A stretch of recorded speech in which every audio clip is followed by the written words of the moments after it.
টিভির জন্য সুন্দর গিলাফ লাগায়, কিন্তু কোরআনের জন্য সুন্দর গিলাফ তারা কখনোই লাগায় না। হ্যাঁ, যেই গিলাফটা কোরআনের জন্য আছে, 10 বছর আগে একটা গিলাফ বানাইছে, ওই গিলাফটা ময়লা হয়ে একদম কালি হয়ে গেছে, এরকম একটা অবস্থা। মাঝে মধ্যে ঘর ঝাড়তে গিয়া যখন কোরআনের উপরে চোখ যায়, গিলাফটা খুলে 2টা ঝাড়া দিয়ে আবার ওইটার ভিতরেই ঢুকায় রাখে। কোরআনের কোনো সম্মান আমরা করি না।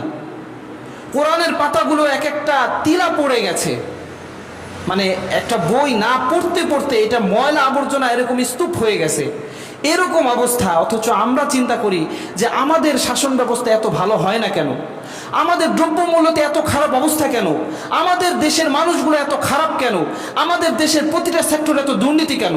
আরে ভাই, তুমি জীবনে কোনোদিন কোরআনের দিকে পড়বা না, কোরআন সম্পর্কে জানবে না, কোরআন আল্লাহ পড়তে বলছেন, ইবাদত করতে বলছেন, ভালো পথে চলতে বলছেন, চলবা না, আর তোমার প্রতিটা সেক্টরে ফেরেশতা বসাই দিবে আল্লাহ? কখনোই না। যদি সুন্দরতম একটি দেশ পাইতে চাই, তাহলে কোরআনকে অবশ্যই মানতে হবে, কোরআনকে অবশ্যই পড়তে হবে, নিজের জীবনের প্রতিটি ক্ষেত্রকে কোরআন অনুযায়ী বানায় নিতে হবে। আর যদি কোরআন অনুযায়ী বানায় নিতে না পারি, তাহলে প্রতিটি সেক্টরেই আমরা ব্যর্থ হব, প্রতিটা সেক্টরেই ব্যর্থ হব। কোরআন কি জিনিস? কোরআন সম্পর্কে আল্লাহ তাআলা অনেক জায়গায় কোরআনে বলছেন। আল্লাহ তাআলা কোরআনে বলেন, فلا أقسم بمواقع النجوم وإنه لقسم لو تعلمون عظيم إنه لقرآن كريم। আল্লাহ বলতেছেন, শপথ ওই জিনিসের যখন নক্ষত্রগুলো খুশে খুশে পতিত হয়, সেই জায়গার শপথ করে আল্লাহ বলতেছেন, ইন্নাহু লাকুরআনুন কারীম, নিশ্চয়ই এটা অতি সম্মানিত একটি কোরআন। ফি কিতাবিম মাকনুন, এই কোরআনটা তোমরা যেটা দেখতেছো, এই কোরআনটা কোনো মানুষের বানানো কি কোরআন নয়, মানুষের বানানো কথা নয়। এই গ্রন্থের ভিতরে এমন কোনো জায়গা নাই যেখানে মানুষ কোনো কিছু সংশ্লিষ্ট করছে, এরকম কিছুই কোরআনের ভিতরে নাই, বরং এটা অনেক আগে থেকেই লিপিবদ্ধ ছিল। لا يمسه إلا المطهرون, কোনো পবিত্র ব্যক্তিরা ছাড়া এই কোরআনকে কেউ স্পর্শ করতে পারে না। তানজিলুম মির রাব্বিল আলামিন, আর এই কোরআন পূর্বে থেকেই লিপিবদ্ধ, তোমার মহান রবের পক্ষ থেকে ছোট ছোট অল্প অল্প করে আল্লাহ তাআলা দুনিয়ার মধ্যে নাজিল করেছে। أفبهذا الحديث أنتم مدهنون, আরে এই কোরআনকেই তোমরা অবহেলা করছো, এই কোরআনকে আঁকড়ে ধরা থেকেই তোমরা বিরত থাকো, কোরআন অনুযায়ী চলা থেকেই তোমরা বিরত থাকো। হ্যাঁ, শুধুমাত্র মসজিদে আসে নামাজ পড়ার জন্য, মসজিদের ভিতরেই কোরআন হাদিস চলে, কিন্তু বিবাহের অনুষ্ঠানে কোরআন চলে না, এটাকে ছেড়ে দিয়েছো। বাজারে যখন তোমরা যাও বেচা কেনার মধ্যে, সেখানে কোরআন চলে, এটাকে তোমরা ছেড়ে দিয়েছো। যখন রাজনীতির ময়দানে যাও, সেখানে তোমরা কোরআনকে ছেড়ে দিয়েছো। যখন কোনো রকম কোনো মঞ্চে তোমরা যাও, সেইখানে কোরআনকে তোমরা ছেড়ে দিয়েছো, কোরআনকে অবহেলা শুরু করে দিয়েছো। এই কোরআন শুধুমাত্র তোমার পড়ার জন্য নয়, তোমার জীবনের প্রতিটি ধাপে ধাপে বাস্তবায়ন করার জন্য আল্লাহ তাআলা এই কোরআনকে দিয়েছে। সুতরাং কেউ যদি মনে করে থাকে যে কোরআন শুধুমাত্র পড়বে, নামাজের মধ্যে পড়বে আর মসজিদের ভিতরে এসে সীমাবদ্ধ, তাহলে সে চরম ভুলের মধ্যে আছে। আরে এটাও যদি মানুষ মনে করতো, তাও তো অনেক বড় ব্যাপার ছিল যে তারা মসজিদে এসে কোরআন তেলাওয়াত করতো, ঘরে বসে কোরআন তেলাওয়াত করতো, এটাও যদি হইতো তাও তো বড় ব্যাপার ছিল। এখন ব্যাপারটা এমন হয়ে গেছে, ঘরে তো কোরআন তেলাওয়াত করেই না, মসজিদের ভিতরে আইসাও তারা কি করে, কোরআন বাদ দিয়া অন্য যত আলাপ আছে সব মসজিদে বসে করতে থাকে। তার মানে কি, কোরআন তেলাওয়াত করার মতো একটা সেক্টর আমরা ঠিক রাখি নেই, কোনো সেক্টর নেই যেখানে যে আমরা কোরআন পড়তে পারি, কোনো একটা সেক্টর নাই। ছোট ছোট বাচ্চাদেরকে মক্তবে পাঠায় দেয় কোরআন তেলাওয়াত করার জন্য, অথচ দাদা সে কোরআন তেলাওয়াত করতে পারে না, অথচ বাবা সে কোরআন তেলাওয়াত করতে পারে না, অথচ চাচা সে কোরআন তেলাওয়াত করতে পারে না। হ্যাঁ, আল্লাহু আকবার কাবীরা। তে কোরআন আল্লাহ তাআলা বলতেছেন, তোমরা কি এই কোরআনকে অবহেলা করতেছো? وأنتم حينئذ تنظرون فلولا বালাগাতিল হুলকুম ওয়া আনতুম হিনাইযিন তানদুরুন। আল্লাহ তাআলা বলছেন ফালাউলা ইযা বালাগাতিল হুলকুম, হে মানুষ মনে রেখো ওই দিনের কথা যেদিন তোমাদের প্রাণ কণ্ঠগত হয়ে যাবে, যেদিন তোমাদের প্রাণ কণ্ঠ পর্যন্ত চলে আসবে, তোমাদের কারো সাধ্য থাকবে না যে ওই প্রাণ কণ্ঠগত ব্যক্তিকে পুনরায় আবার ফিরিয়ে এনে জীবিত করার। কারোই সাধ্য থাকবে না, কারো ক্ষমতা থাকবে না। নির্বাক দৃষ্টিতে বিমর্ষ মনে ওই রোগীর দিকে, ওই মুমূর্ষু ব্যক্তির দিকে তাকিয়ে থাকবা, তোমার কিছুই করার থাকবে না। জীবনে কোনোদিন কোরআন পড়ো নাই? কোরআনকে অবহেলা করছো? যখন তোমার প্রাণ কণ্ঠগত হবে, যখন এটা উড়ে যাইতে থাকবে, নির্বাক দৃষ্টিতে তাকায়া থাকবা। দেখবেন আপনারা তো অনেক মৃত লাশ দেখছেন, দেখবেন কিছু মৃত লাশ মরার সময় অনেক সময় গোসল যারা করে তারা মুখটা বন্ধ করে দেয়। অধিকাংশ মৃত লাশের মুখটা এরকম হা করানো থাকে। এটা কেন জানেন? এটা হচ্ছে এই কারণে, যখন তার তার প্রাণটা চলে যাইতে থাকে, তখন সে দেখে তার ইসলামটা, তার ইমানটাও আস্তে আস্তে ওই প্রাণের সাথে চলে যেতেছে। সে তখন হা করে এইভাবে তাকায় থাকে যে সারা জীবন আমি কি করলাম। আবার দেখবেন কিছু মানুষ আছে খুব কষ্ট জর্জরিত অবস্থায়, এত কষ্ট মনের ভিতরে, মানে এত কষ্ট, বেচারা কষ্টে টিকতে না পাইরা আত্মহত্যার পথ বেছে নেয়। বুঝছেন? এটা যে কত মারাত্মক বিষয়, এটা মানুষকে বোঝানো, মানে যারা এগুলো করে ওদেরকে বোঝানো সম্ভব না। বিজ্ঞানী অনুযায়ী, বিজ্ঞানের ভাষা অনুযায়ী, যখন মানুষ আত্মহত্যা করতে যায়, যখন এই গলার এটা আটকায় যায়, রগগুলা যখন রশির মধ্যে বাইধা যায়, তখন সে বারবার চেষ্টা করে এইটাকে ছুটাইতে, কিন্তু হাত তখন আর উপরের দিকে ওঠে না। মানে রগ পুরো আটকায় যায়, হাত তখন আর উপরের দিকে ওঠে না। যখন কষ্টটা অনুভূত হয় সবাই বাঁচতে চায়, কিন্তু বাঁচার কোনো পথ থাকে না। কথা বুঝতে পারলেন? তো এই যে যারা আত্মহত্যাটা করে, একটা জিনিস চিন্তা করেন তো, আত্মহত্যা করার আগে আপনি একটা মোমবাতিতে আগুন জ্বালাইবেন, জ্বালায় হাতটা ওটার মধ্যে দিবেন, দিয়া মনে মনে ভাববেন এই যে আমার চামড়াগুলো যে পুড়ে যেতেছে, একটু পর হাড্ডিটা পুড়ে যাবে, এরপর আস্তে আস্তে এটা কয়লা হয়ে যাবে। যতক্ষণ আপনার ধৈর্য কোলায় ততক্ষণ দিয়ে রাখবেন ওইটার ভিতরে, যে যতক্ষণ ধৈর্য কোলায় যে এই যে কষ্টটা, আপনি কি এটা মাইনা নিতে পারবেন কিনা। আর যদি মাইনা নিতে না পারেন, তাহলে মনে রাখবেন যে জাহান্নামের আগুন এমন আগুন যে আল্লাহ তাআলা জাহান্নামের আগুনকে পাওয়ারফুল বানাইতে বললেন, মানে অনেক পাওয়ার দিতে বললেন। সাহাবায়ে ফেরেশতারা এটাকে পাওয়ার দিতে দিতে দিতে দিতে এটা হলুদ থেকে লাল বর্ণ হয়ে গেল। আল্লাহ বলেন আরো দাও, ওটাকে আরো পাওয়ারফুল করতে যায়, এই জাহান্নামের আগুন কালো হয়ে গেছে। দুনিয়ার আগুন জ্বালালে যেমন মানুষ আলোকিত একটা দুনিয়া দেখতে পারে, কিন্তু জাহান্নামের আগুন যদি দুনিয়ার মধ্যে সামান্য পরিমাণ জ্বালাইতো, তাহলে পুরাটা অন্ধকার হয়ে যেত। এখন চিন্তা করেন, এমন এক জাহান্নামের মধ্যেই আমরা থাকবো যেখানের আগুনগুলো কালো, আর এটা এত পরিমাণ তীক্ষ্ণ, এত পরিমাণ তীক্ষ্ণ রূপ ধারণ করবে, ওটার ভিতরে দেওয়ার সাথে সাথে ভস্ম হয়ে যাবে। আর ভস্ম হয়ে যদি নিমিষে শেষ হয়ে যেত, তাহলেও তো একটা কথা থাকতো। সেদিন মানুষ আফসোস করে আগুনে পুড়তে পুড়তে বলতে থাকবে। কোরআন শরীফে সূরা নাবার ভিতরে আল্লাহ বলছেন, ইয়া লাইতানি কুনতু তুরাবা, হে আল্লাহ তুমি আমাকে মাটি বানায় দাও। আমি যদি মাটি হয়ে যেতাম, আমি যদি ওই খড়কুটার মতো হয়ে যেতাম যাকে মানুষ একদিক থেকে ওড়ায়, আরেক দিক থেকে বাতাসের ধেয়ে ধেয়ে এসে এক প্রান্ত থেকে আরেক প্রান্তে চলে যায়, তার কোনো হদিসই পাওয়া যায় না, এরকম খড়কুটো যদি আমি হয়ে যেতাম, আমি যদি মাটি হয়ে যেতাম, এরকম আফসোস করে করে বলতে থাকবে। কেন? তারা দেখবে গরু, বাঘ, সিংহ, যত প্রাণী আছে মানুষ এবং জিন ছাড়া সব কিছুকে আল্লাহ তাআলা মাটি বানিয়ে দিতেছেন। তখন তারাও আফসোস করে বলবে, আমরাও যদি এরকম মাটি হয়ে যেতাম, আমাদেরও যদি কোনো হিসাব কিতাব না থাকতো, এরকম আফসোস করে বলবো। তো ওই যে আত্মহত্যার ব্যাপারটা যে আসে না, অনেক কষ্টের মধ্যে আছেন আপনি, খুব ডিপ্রেশনে আছেন, এত ডিপ্রেশন, যে অনেক মানুষ টাকা পায়, অনেক কিছু, এই সে হাবি যাবে, মানুষ আপনাকে পিটায় মাইরা ফেলুক, আপনি মইরা যান। মানুষ পিটায় মারছে, জান্নাত এটা আপনি শহীদের দরজা বাইসা নিলেন, কিন্তু নিজের থেকে আত্মহত্যা করার মতো বোকা পৃথিবীতে আর একটাও নাই। কথা বুঝতে পারলেন? নিজের থেকে আত্মহত্যা করার মতো বোকা পৃথিবীতে আর একটাও নাই। আলহামদুলিল্লাহ আমাদের বাংলাদেশ আত্মহত্যায় তুলনামূলক অনেক কম উন্নত দেশগুলোর চাইতে।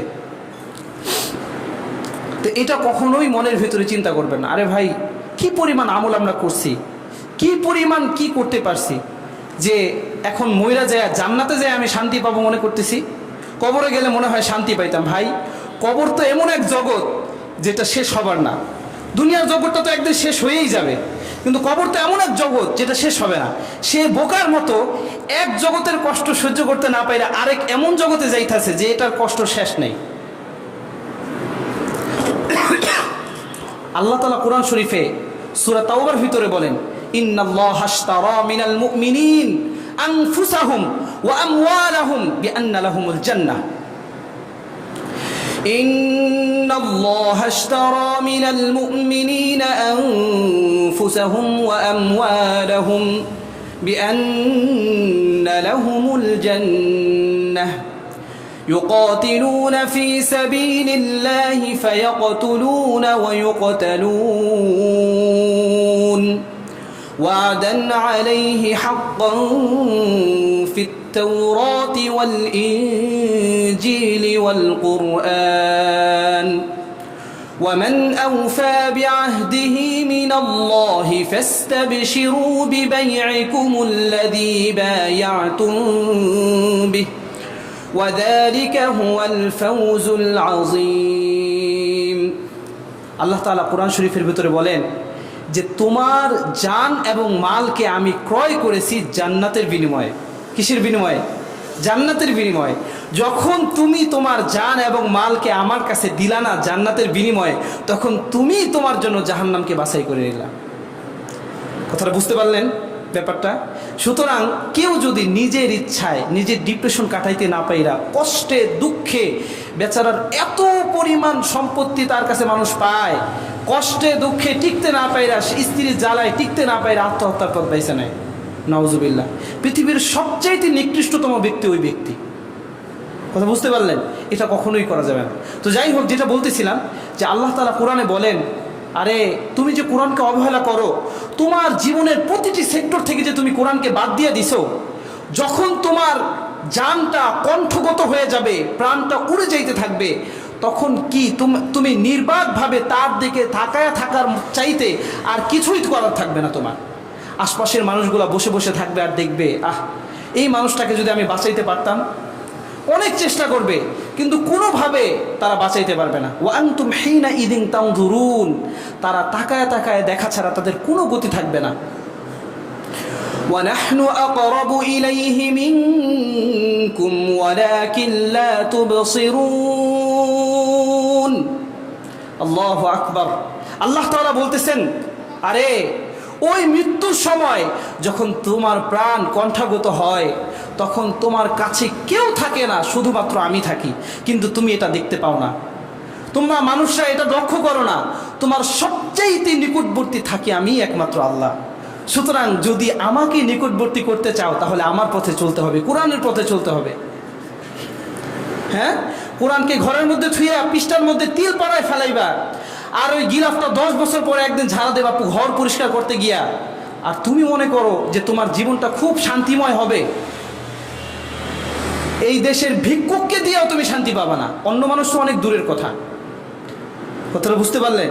দেখেন না আমাদের ভিক্ষুকদের অবস্থা এমন, আপনি যদি 2 টাকার একটা কয়েন দেন, তার চেহারার দিকে তাকায় দেখেন, 1 টাকার একটা কয়েন দিয়ে দেখেন, সে কি করবে না? নিবে না। কারণ কি? ওই 1 টাকায় তো নিজেও বরকত পায় না, কারণ আপনি তো দিয়েছেন বরকতহীন টাকা। আল্লাহ তাআলা মাফ করুক।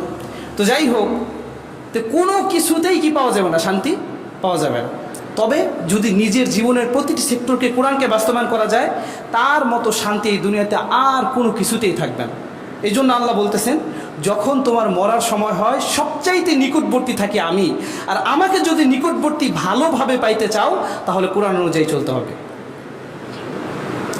فلولا إن كنتم غير مدينين আর তোমার যদি এতই শক্তি থাকে, এতই ক্ষমতা থাকে, তাইলে যখন প্রাণটা এই যে কণ্ঠাগত হয়ে যায় তখন পুনরায় ফিরায় নিয়ে আসো না। এত দাপট, এত অহংকার, তুমি একে এই ছিঁড়া ফেলাও, ওইখানে এটা করে ফেলাও, ওইটা করে ফেলাও, তোমার প্রাণ যখন বের হওয়ার উপক্রম হয় টাইনা ধরে ভিতরে ঢুকাই দাও না কেন? এটা পারো না তুমি? এটা কি বলতেছেন? আমি স্বয়ং আল্লাহ কোরআন শরীফে সূরা ওয়াকিয়ার মধ্যে বলতেছেন। কথা বুঝতে পারলেন? এত দাপট, এত অহংকার, মানুষের প্রাণ বাইর করে নিয়ে যাও, নিজের প্রাণটাকে কেন ভিতরে ঢুকাইতে পারো না? ঢুকাও। তারজিউনাহা ইন কুনতুম সাদিকিন, যদি তুমি তোমার কথায় সত্যবাদী হয়ে থাকো, যদি তুমি তো মনে করো যে অন্যের প্রাণ তুমি যেভাবে বের করো তোমার প্রাণকেও ঢুকাইতে পারে, এটা যদি মনে করে থাকো, তাহলে প্রাণকে ঢুকাও। নিজের ভিতরে আবার পুনরায় সেট করে আবার গম্ভীর সাথে, অহংকারের সাথে দুনিয়াতে বসবাস করো। فَأَمَّا إِنْ كَانَ مِنَ الْمُقَرَّبِينَ, এবার আল্লাহ বলতেছেন যারা আমার নৈকট্যপ্রাপ্ত বান্দা হবে, যারা আমার কথা অনুযায়ী চলবে, যারা কোরআন অনুযায়ী চলবে, জীবনের প্রতিটি ক্ষেত্রকে কোরআনকে তার ক্ষেত্র বানাবে, জীবনের প্রতিটি সেক্টরে সে কোরআন অনুযায়ী চলবে, সেটা যে কোনো ব্যবস্থা হোক, সামাজিক হোক, বিবাহের অনুষ্ঠান হোক, যে কোনো অনুষ্ঠান হোক, রাজনীতির সেক্টর হোক, বাজারের সেক্টর হোক, যে কোনো সেক্টর, সব জায়গায় যদি সে আমার মতো করে আমার কোরআন অনুযায়ী চলতে পারে, তাহলে তার জন্য কি? তারাউহু ওয়া রাইহান, আল্লাহু আকবার, তার জন্য রয়েছে মহান সুশোভিত ফুলের সুসজ্জা, এক সুন্দর জান্নাত, সুন্দর সুশোভিত ফুলময় এক সুন্দর জান্নাত তার জন্য রয়েছে। ওয়া জান্নাতু নাঈম, শুধুমাত্র সুসজ্জিত না, পুরা নিয়ামতপূর্ণ। এটা কেমন নিয়ামত? যে নিয়ামত মনে শুধুমাত্র অনুভব করার সাথে সাথেই আল্লাহ তার সামনে হাজির করবেন। সুবহানাল্লাহ। দুনিয়াতে আমরা কত কিছু আকাঙ্ক্ষা করি, আমাদের আকাঙ্ক্ষা এমন যে আমাদের পরিকল্পনা এত সুদূর প্রসারী যে আমি যদি পুরা এই যে এখন থেকে নিয়ে কিয়ামত পর্যন্ত বেঁচে থাকি, তাও আমার পরিকল্পনা শেষ হবে না। এত সুদূর প্রসারী পরিকল্পনা, কিন্তু একটাও বাস্তবায়ন হয়? হাতে গোনা দুই একটা কি হয়? বাস্তবায়ন হয়। তা আল্লাহ বলতেছেন তুমি যেই কল্পনা করবা সেটা সাথে সাথে তোমার সামনে কি করা হবে? উপস্থিত করা হবে। এটাকে বলে নিয়ামত। وَأَمَّا إِنْ كَانَ مِنْ أَصْحَابِ الْيَمِينِ, আর যদি তোমার আমল নামাকে তোমার ডান হাতে দেওয়া হয়, আমল নামা তোমার ডান হাতের মধ্যে দেওয়া হয়, فَسَلَامٌ لَكَ مِنْ أَصْحَابِ الْيَمِينِ, আল্লাহ বলবেন ঠিক আছে, তুমি যেহেতু ডানপন্থী, সবসময় ডানকেই পছন্দ করছো, সবসময় ভালো পথেই চলছো, যাও, তোমার জন্য এক শান্তিময় সুসজ্জিত জান্নাত রয়েছে, সেখানে তুমি চলে যাও। وَأَمَّا إِنْ كَانَ مِنَ الْمُكَذِّبِينَ الضَّالِّينَ,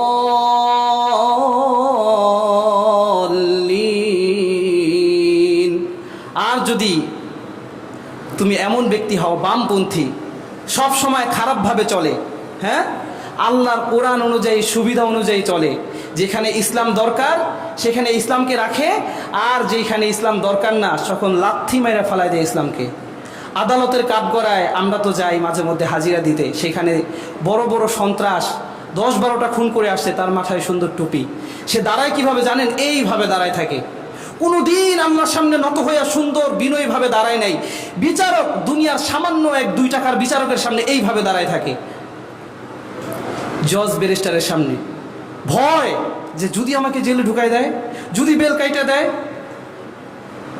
হ্যাঁ, বলে এই যে মিথ্যা প্রত্যাখ্যিত ব্যক্তি, সারা জীবন উল্টাপাল্টা করছোস, একটা মানুষের সামনে এইভাবে থাকোস, কিয়ামতের দিন হাজার হাজার crore crore lakh crore million trillion trillion ছাড়ায় ছাড়ায় যাবে, এত পরিমাণ মানুষ আল্লাহর সামনে সারিবদ্ধভাবে থাকবে, সব বাদশাহের বাদশা, সব কিছু মানুষ থাকবে, সেইখানে কি অবস্থা হবে চিন্তা করো। সেইখানে কেমনে দাঁড়াইবা? এইভাবে বিনয়ীভাবে দাঁড়াইলে আল্লাহ বলবে যাও জান্নাতে? এত সহজ হয়ে যাবে না। وأما إن كان من المكذبين الضالين যারা সত্যকে প্রত্যাখ্যান করছে, কোরআন অনুযায়ী চলে নাই, সুবিধা অনুযায়ী চলছে, তাদের ব্যাপারে আল্লাহ বলবেন ওয়া তাসলিয়াতু জাহিম, এবার জাহান্নামে প্রবেশ করো। এবার কি করো? জাহান্নামে প্রবেশ করো। কোন জাহান্নাম? যেই জাহান্নামের শাস্তি সম্পর্কে কোনো দিন কোনো মানুষ কল্পনাও করে নাই এটা কেমন শাস্তি হইতে পারে। যেই জাহান্নামের আযাব সম্পর্কে কোনো দিন কোনো পা ওই আযাব স্পর্শ করে নাই, কোনো দিন কোনো হাত ওই আযাব স্পর্শ করে নাই, কোনো দিন কোনো শরীর ওই আযাব স্পর্শ করে নাই, কোনো দিন কোনো হৃদয় এটা অনুভব করে নাই যে আযাব আবার এরকম হইতে পারে, শাস্তি আবার এরকম হইতে পারে। এমন এক দুর্যোগপূর্ণ জাহান্নামের মধ্যে আল্লাহ তাআলা মানুষকে বলবেন, যাও, তুমি যেহেতু আমার কোরআন অনুযায়ী চলো নাই, আমার অনুযায়ী চলো নাই, বলছো আরে ভাই রাজনীতির ক্ষেত্রে আবার কোরআন কি, আরে ভাই বিবাহের অনুষ্ঠানে মোহরের ক্ষেত্রে আবার কোরআন কি, তোমার যেখানে সুবিধা হয়েছে ওইখানে বলছো ভাই কোরআন দাও। হ্যাঁ, এখন দেখছে আয় হায় এই লোক হচ্ছে ছেলে পক্ষ, সে বলতেছে ভাই কোরআনে তো কয় মোহর কম দেওয়ার কথা, আবার ওই লোক মেয়ে পক্ষ কয় ভাই আপনি যে পরিমাণ মোহরের কথা বলতেছেন এগুলো তো কোরআন হাদিসে নাই। হ্যাঁ, আর সারাদিন কোরআনের কোনো কি নাই, দাম নাই। সব কিছুর ক্ষেত্রে কোরআন বেনিয়ম অনিয়ম করে চলো, শুধুমাত্র প্রয়োজন অনুযায়ী সুবিধা অনুযায়ী কোরআনকে চালাইছোস, আজকে যাও জাহান্নামে যাও, দেখো স্বাদ কেমন। এবার আল্লাহ বলবেন ইন্না হাযা লাহুয়া হাক্কুল ইয়াকিন ফাসাব্বিহ বিসমি রাব্বিকাল আযীম। আর এই যে যা বলতেছে আল্লাহর কসম, বিশ্বাস হোক না হোক একটা সময় আসবে যখন সব বিশ্বাস হয়ে যাবে, সব কিছু নিজের চোখে দেখবে, তখন মানুষ আফসোস করবে আর বলতে থাকবে আহ আমাকে যদি আবার পুনরায় দুনিয়ায় পাঠানো হইতো। কোরআন শরীফে সূরা হামিম আস-সিজদার ভিতর আল্লাহ বলেন ওয়ালাউ তারা ইদিল মুজরিমুনা নাকিসু রুউসিহিম ইনদা রাব্বিহিম ربنا أبصرنا وسمعنا فارجعنا نعمل صالحا إنا كنا موقنين। অপরাধীরা যখন দেখবে এই আযাব, এই শাস্তি যখন দেখবে, তখন তারা আল্লাহকে বলবে রব্বানা, হে আমার রব, আবসরনা, আমাদেরকে পুনরায় পাঠান, আমরা সব দেখে ফেলছি, ওয়াসামিআনা, আমরা সব শুনে ফেলছি, ফারজিআনা, আমাদেরকে আবার পাঠান, না'মাল সালিহান ইন্না মুকিনুন, আমরা আবার ভালো করে কাজ করব, সব কিছু ঠিকঠাক মতো করব। এই কথা আল্লাহকে কি করবে? তারা বলবে। আল্লাহ কি বলবে জানেন? বেটা তুই যদি আবার দুনিয়ার মধ্যে যাস, সূরা আনামের ভিতরে আল্লাহ বলেন তুমি যদি আবার দুনিয়ার ভিতরে যাও, তুমি যায় যে কি করবে এটা আমার কি দুনিয়াতে সব দেখা হয়ে গেছে, যাই আবার সেই অকাম কুকাম শুরু করে দিবা, কোনো দরকার নাই, তুমি এখানেই থাকো। হ্যাঁ, তার মানে কি বোঝা যায়? জীবন একটাই, এই জীবনে ভালো করলে ভালো, খারাপ করলে পরিণতিও খারাপ। শুরুতেই আমি একটা হাদিস বলেছি, রাসূল সাল্লাল্লাহু আলাইহি ওয়াসাল্লাম বলেন আদ-দুনিয়া মাজরাতুল আখিরা, দুনিয়া হচ্ছে আখিরাতের জন্য ক্ষেত স্বরূপ। যে এই দুনিয়ায় ভালো করবে আখিরাতে তার ফলাফল ভালো হবে, যে এই দুনিয়ায় খারাপ করবে আখিরাতে তার ফলাফল খারাপ হবে। সুতরাং প্রিয় ভাই, আমার মনের ভিতরে মাঝে মধ্যে অনেক কষ্ট লাগে। এই যে আমরা মসজিদে থাকি, আগেও মসজিদে ছিলাম, তো দেখতাম মানুষ মাঝে মধ্যে কোরআন শরীফ নিয়ে আসে, বুঝছেন, মানে পড়ে না, এই কোরআন শরীফ ধুলাময় ধুলিযুক্ত হয়ে গেছে, পৃষ্ঠাগুলো এক একটা তিরা পড়ে গেছে, মানুষের হাতের ছোঁয় না, এমনিতেই নষ্ট হয়ে গেছে, গিলাফগুলা ময়লা আবর্জনা যুক্ত হয়ে গেছে। এমন এক খারাপ পরিস্থিতি ওই কোরআন শরীফের, দেখলে চোখটা পানি বের হয়ে যায়। আর এই জাতি আমরা আবার চিন্তা করি আমাদের শাসক হবে জিবরাইল আলাইহিস সালামের মতো। হ্যাঁ, আল্লাহ কেন আমাদের দিকে তাকায় না? আরে বেটা তুই তো কোরআন অনুযায়ী চলস না। হ্যাঁ, কত রকম মিথ্যা কথা, কত রকম অনাচার, কোরআনকে জীবনে স্পর্শ করেও দেখে না। মাঝে মধ্যে দুই একটা কথা শুনে এমন ভাবে ঝগড়া করে মনে হয় যে কোরআন হাদিসের উপরে বিশাল বড় ডিগ্রি সে অর্জন করে ফেলছে, এরকম একটা অবস্থা। হ্যাঁ, ওই হুজুরকে মানে ওই হুজুর দুনিয়ার কিছুই না, ওই হুজুর দুনিয়ার কিছুই না, সবকে সে একা, এরকম একটা অবস্থা হয়ে যায়। নাউজুবিল্লাহ, এটা কখনোই করা যাবে না। এটার দ্বারা নিজের ক্ষতি নিজেই বয়ে আনবে। কোরআন শরীফ কি? কোরআন শরীফ হচ্ছে অতি সম্মানিত জিনিস। এটাকে যে পড়বে, এটা অনুযায়ী যে চলবে, সেই দুনিয়াতে সফল। আর যে এটা অনুযায়ী চলে, সে কোনো দিন মিথ্যা কথা বলতে পারে না। যে এটা অনুযায়ী চলে, সে কোনো দিন মানুষের সাথে কথা বলার ক্ষেত্রে বিনয় ছাড়া অভদ্র আচরণ করতে পারে না। যে এই কোরআন অনুযায়ী চলবে, সে রাজনীতির ময়দানে মানুষের সাথে ভালো আচরণ ছাড়া প্রতিশোধ পরায়ণ হয়ে তাকে হত্যা করতে পারে না। তুই এবার আসোস না, আগামীবার আমি যাই লই, তোর হাত পা সব কাইটা কি করবো, ধরাই দিব। এই যে একটা প্রতিশোধ পরায়ণ, যে কোরআন পড়বে তার ভিতরে থাকতেই পারে না। যে কোরআন অনুযায়ী চলবে, এটা তার ভিতরে থাকতেই পারে না। আরে বেটা, 2 দিন পরে নির্বাচন, এখন মাথায় টুপি দিয়া আর কোরআন শরীফ হাতে নিয়ে ঘোরো, আর রাজনীতি পাইয়া গেলে সব ভুলা যাও। আল্লাহ তাআলা কিয়ামতের দিনে এমনভাবে ধরবে, একটাকেও কোনোভাবে ছাড় পাওয়ার কোনো সুযোগ থাকবে না। এই কাজ কখনোই করা যাবে না। মানুষের আবেগকে পুঁজি কইরা, হ্যাঁ, কত রকমভাবে কতভাবে আমাদেরকে ভুলভাল বুঝায় কত কিছুই যে আমাদের রাজনীতিবিদরা করে। সাবধান, আল্লাহর কসম করে বলি, কোনো দিন জান্নাত তো পাবেই না, জান্নাতের ঘ্রাণও পাবে না। কারণ রাসূল সাল্লাল্লাহু আলাইহি ওয়াসাল্লাম বলেন, মান গাশশানা ফালাইসা মিন্না। সহিহ মুসলিমের 2য় খণ্ডের মধ্যে আছে, চাইলে একদম মুসলিম শরীফ খুলে দেখাই দিতে পারি, হাজার হাজার জায়গায় হাদিস আছে। বলেন, যে আমার উম্মতের সাথে প্রতারণা করে, যে আমার উম্মতের সাথে কি করে, প্রতারণা করে, সে আমার উম্মতের অন্তর্ভুক্তই না। রসুলের জামানায় থাইকা, রসুলের উম্মতের সময় থাইকা, তাকে যদি আল্লাহ তাআলা উম্মতের খাতা থেকে নাম কাইটা দেয়, তাহলে সে যাবে কোথায়, তার অবস্থানটা কোথায়? এই জন্য যা করবেন, যা কিছু করবেন, খুব সাবধান, খুব সাবধান। যেখানে যাবেন কোরআন অনুযায়ী চলবেন। এই মাইরা ফেলবে, গুণ খুন করে ফেলবে, এটা কখনোই ইসলামদের আদর্শ না, মুসলমানদের আদর্শ না, নবী করিম সাল্লাল্লাহু আলাইহি ওয়াসাল্লামের আদর্শ না, কখনোই না। হযরত হামজা রাদিয়াল্লাহু তাআলা আনহু আপনারা চিনেন, রাসূল সাল্লাল্লাহু আলাইহি ওয়াসাল্লামের চাচা ছিলেন। তো এই হামজা রাদিয়াল্লাহু তাআলা আনহুকে মানে এই হযরত হিন্দা রাদিয়াল্লাহু তাআলা আনহা তখন কাফের ছিলেন। ওনার একজন গোলাম ছিল, গোলামটার নাম ছিল ওয়াহশী। ওই গোলামটা হিন্দা রাদিয়াল্লাহু আনহা ওনাকে বললেন যে, তুমি যদি এই হামজা রাদিয়াল্লাহু আনহুকে মাইরা তারপর তার কলিজাটা ছিঁড়া আমার কাছে নিয়ে আসতে পারো, তাইলে আমি তোমাকে আজাদ করে দিলাম। তো ওয়াহশী রাদিয়াল্লাহু আনহু, উনি গোলাম ছিলেন, উনি চিন্তা করলেন যেভাবেই হোক আমাকে তো আজাদ পাইতেই হবে। হামজা রাদিয়াল্লাহু তাআলা আনহু কিন্তু ইসলামের জন্য অনেক কিছু করছে, অনেক অবদান তার।